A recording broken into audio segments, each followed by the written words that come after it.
Well, good Sunday morning to everyone. I'm out here on my deck getting ready to record my sermon, and we're going to have lots of critters in the background. I hear dogs barking and birds chirping and cows mooing, so pardon all the extra noises here this morning. But so today we're going to be talking about human wisdom versus godly wisdom. We're going to continue our study through the Epistle of James, and we're going to be in James chapter 3, verses 13 through 18. And I'm sure that we all know someone that we consider to be wise. So, what is it that you see in that person's life that shows wisdom? Are they smart? Are they successful? Are they powerful? Are they a person of integrity? But let me ask you this, does the person that you're thinking about, do they have human wisdom or do they have godly wisdom? In James 3:13, he says, "Who is wise and understanding among you? Let him show it by his good behavior, his deeds done, and gentleness of wisdom." So James starts this section being somewhat confrontational. Who is wise and understanding among you? And basically here he says, prove it. All throughout Scripture, and even ancient philosophers place a premium on wisdom.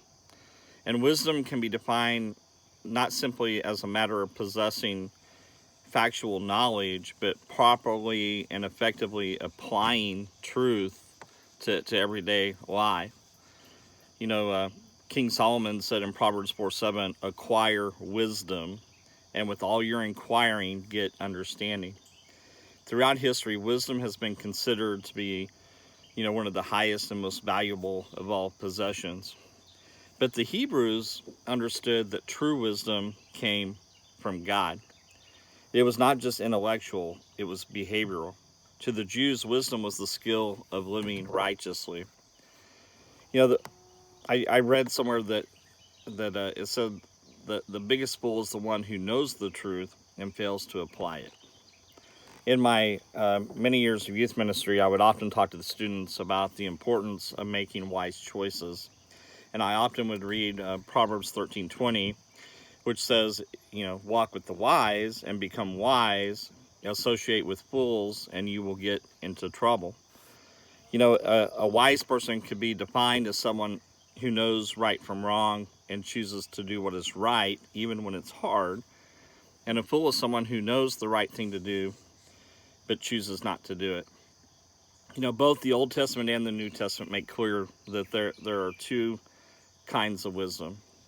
There's godly wisdom and human wisdom. The wisdom of God, the wisdom of man, the wisdom from above, the wisdom from below. And in the Old Testament, the word wisdom and wise, it appears, I think, over 300 times. The books in the Bible, Job, Psalm, Proverbs, Ecclesiastes, and Song of Songs, are known as the wisdom literature in the Bible. We all, know that, King Solomon has the title as the wisest man to ever live, and that's what he sought. He sought wisdom above all else. I'm going to kind of paraphrase this a little bit, but in 1 Kings, it says that the Lord appeared to Solomon in a dream, and God said, "Ask what you want me to give you." And Solomon replied by saying, "You have showed loving kindness to my father David, as he walked before you in truth and righteousness. In your loving kindness, you have given him a son to sit on his throne. So I ask that you give your servant an understanding heart to judge your people, to discern good and evil." It was pleasing to God that, that Solomon had asked this thing. And so the Lord said, because you have asked this and not asked for long life or for riches or for the heads of your enemies, but you have asked for discernment to understand justice, I will give you a wise and a discerning heart, so that there will be no one like you before, nor shall there be anyone like you after. Solomon asked for the wisdom of God. for spiritual wisdom in ruling Israel.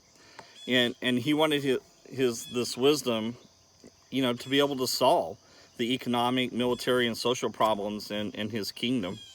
I look at the state of our country right now, and it's really sobering. And I really wish that our government leaders, Democrats and Republicans, would start seeking godly wisdom.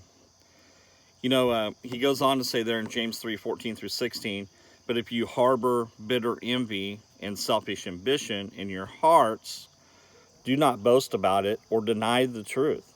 Such wisdom does not come from heaven, but it's earthly, unspiritual, and of the devil. For where you have envy and selfish ambition, there you will find disorder and every evil practice. Envy and selfish ambition equals disorder and evil. Look around us. What do we see?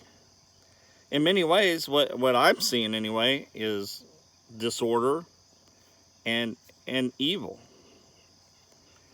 In the book of Ecclesiastes, most believe that Solomon wrote that, and Solomon is describing things from a human wisdom perspective. And again, what I'm sharing with you here in Ecclesiastes, I'm just kind of paraphrasing, but he relates how man sees the world through his own self-centered and sinful eyes. It reveals the frustration and uselessness of man's wisdom without God. I mean, Solomon talks about indulging himself in every sort of pleasure, wealth, extravagant living, human knowledge, vineyards, building empires, collecting artifacts, musical entertainment, sexual gratification, personal accomplishments. And then he concludes that the wise man and the fool both suffer the same fate, death. He makes clear in his writing that the foundation and motivation of human wisdom is self. Over and over he says, my mind, my body, myself. And through this, he discovered that self never satisfies. Its reward is despair, hatred of life, hopelessness, vanity. And so Solomon determined that human wisdom, accomplishments, and pleasures were dead ends. And the only source of true fulfillment was found in knowing and loving God. In chapter 12 of Ecclesiastes, he says the conclusion of the matter. And in verses 13 and 14, he says, now that all has been heard, here is the conclusion of the matter.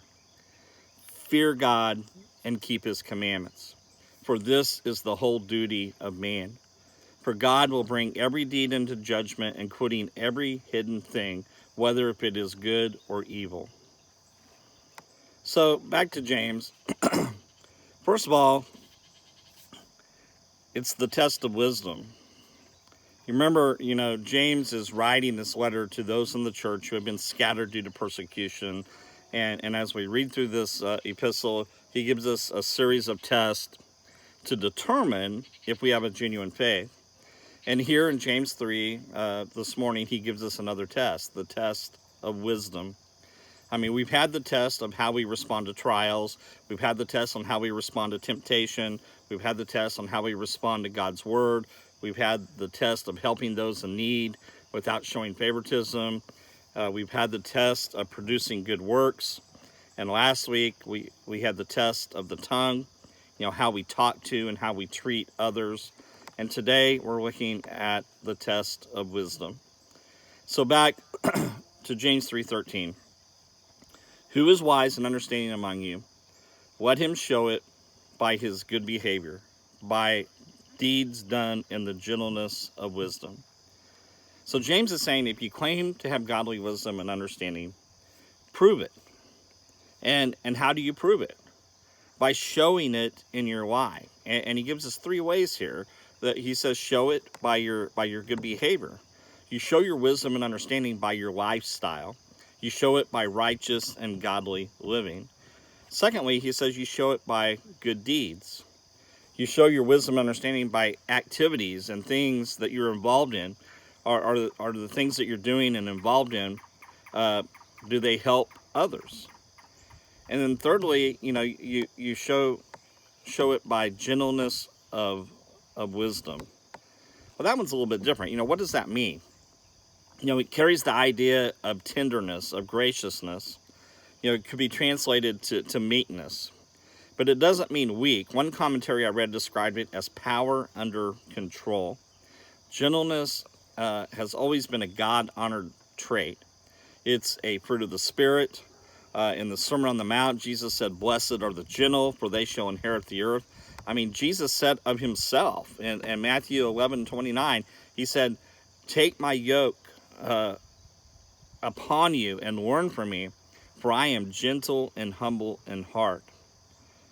So there's two kinds of wisdom. There's godly wisdom and there's human wisdom. The wisdom from God, the wisdom of man, the wisdom from above, the wisdom from below, however you want to word it. And next week, we're going to talk in detail about godly wisdom. But for the rest of this message today, we're going to talk about human wisdom. Human wisdom. James describes it well in verses 14 through 16 of James chapter 3. "But if you harbor bitter envy and selfish ambition in your hearts, do not boast about it or deny the truth. Such wisdom does not come down from heaven, but it's earthly, it's unspiritual, and it's of the devil. For where you have envy and selfish ambition, there you will find disorder and every evil practice." The wisdom of the world is based on man's own understanding. It's false. It doesn't recognize God's truth or God's will. And in these verses, James talks about the motivation, the characteristics, and the results of human wisdom. So first, we're going to talk about the motivation of human wisdom. And he describes that by saying, if you harbor bitter envy and selfish ambition in your heart. Motivation is always determined by your heart. Solomon warned in Proverbs 4:23, "Watch over your heart with all diligence, for from it flow the springs of life." Jesus said in Matthew 15:19, "For out of the heart come evil thoughts, murder, adultery, sexual immorality, theft, false testimony, and slander." So James describes the motivation in two ways. First, he says bitter envy. And he describes it in relation to like bitter water coming out of a fountain. So he's describing it as kind of the worst kind of jealousy. I mean, it's harsh, it's destructive, it doesn't care about the feelings or the welfare of others. And the second motive of human wisdom he describes is selfish ambition. It's extreme selfishness. It's doing things for personal gain, personal gratification, and self-fulfillment at any cost. And then, he goes on there and he says, "Do not boast." Some translations say, don't be arrogant. A person whose motives are based on human wisdom is going to be arrogant. And what James is really saying here is that a professed Christian who's proud, self-centered, and arrogant is a fraud. They are lying against the truth. They are contradicting the gospel and the clear teachings of Jesus Christ in the Gospels. A person who claims to belong to Christ, but their life is motivated by selfish ambition and bitter jealousy, is living a lie. All right, so secondly is the characteristics of human wisdom. He says here, this wisdom does not come down from heaven, from above. It's earthly, it's unspiritual, and it's of the devil. So James describes three characteristics of human wisdom. The first one he describes is, he says it's earthly. It's limited to the present. It's restricted to the things that man can discover and accomplish himself. It has no place for God or the things of God. It stores up for itself treasures on earth and has absolutely no interest in the treasures of heaven. Earthly wisdom, you look out for yourself. You do what's right in your own eyes. You do things your own way. But then secondly here he says it's unspiritual, it's fleshly.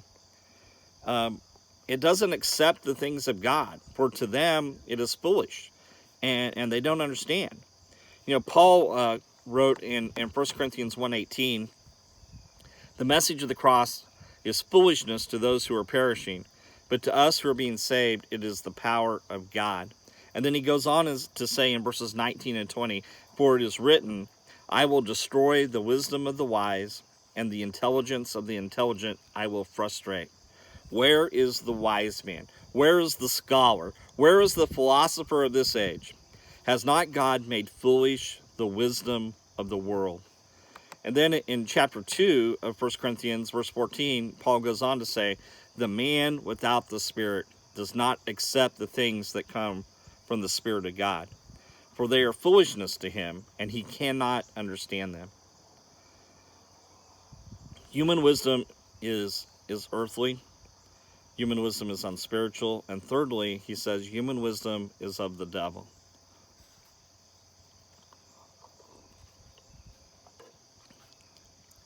At the root of human wisdom is Satan. And Satan has always promised wisdom to those he tempts. I mean, that's exactly what he did to Eve in the Garden of Eden. Satan said to her, God knows that the day you eat from this tree, your eyes will be open and you will be like God, knowing good and evil.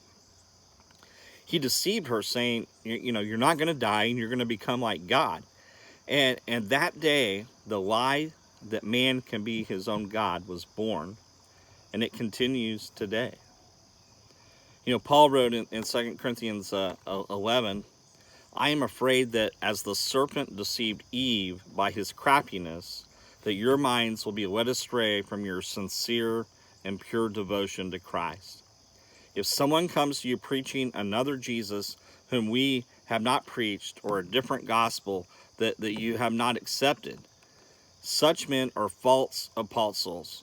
They're deceitful workers disguising themselves as apostles of Christ. And no wonder, for even Satan disguises himself as an angel of light. Therefore, it is not surprising that his servants disguise themselves as the servants of righteousness, and their end will be what their actions deserve. The wisdom of men is foolishness. It appeals to the human sinfulness and their arrogant self-interest. And this wisdom deceives them into believing Satan's lies rather than believing God's truths. And then finally, I want to talk about the results of human wisdom.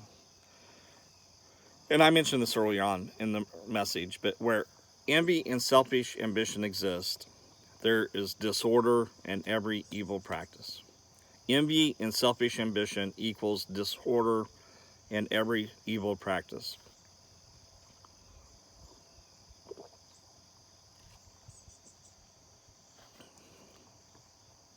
These are they're broad terms that cover a multitude of specific bad results. Anger, bitterness, resentment, lawsuits, racial and ethnic divisions, social and economic divisions. There's no love, there's no trust, there's no fellowship, there's no harmony. These are just some of the many results of human wisdom. Now, he uses the word there, disorder, and the Greek word has the basic meaning of instability. It's a state of confusion. I mean, look at all the conflict going on that we see going on around us right now. I mean, the crimes, the racism, the hatred, the bitterness. These battles and wars of the world are evidence of the devastation caused by human wisdom. And then he uses the phrase, every evil practice. And really, this is just a broad category of all the bad results produced by human wisdom. It's evil. It's worthless. It's vile. It's good for nothing. This text tells us if a person professes to have a genuine faith in Jesus Christ and claims to have the wisdom of God, but has a heart that's proud, arrogant, and self-centered, he's lying against the truth. I'm going to circle the wagon back to verse 13. James says, "Who's wise and understanding among you? Let him show it by his good behavior, his deeds done in the gentleness of wisdom." A true person who is truly wise and understanding are going to show it by their good behavior and by their good deeds that are done in the gentleness of wisdom. We're going to talk about godly wisdom in more detail next week. But, man, godly wisdom, it brings harmony. It brings unity. It brings peace. It brings love. And that's what the church needs. That's what our community needs. That's certainly what our nation needs. That's what the world needs. And as followers of Jesus, we need to be seeking godly wisdom. Now, more than ever, we need to be shining the light of Christ in a world that's full of darkness. I hope everybody has a great Sunday afternoon. God bless.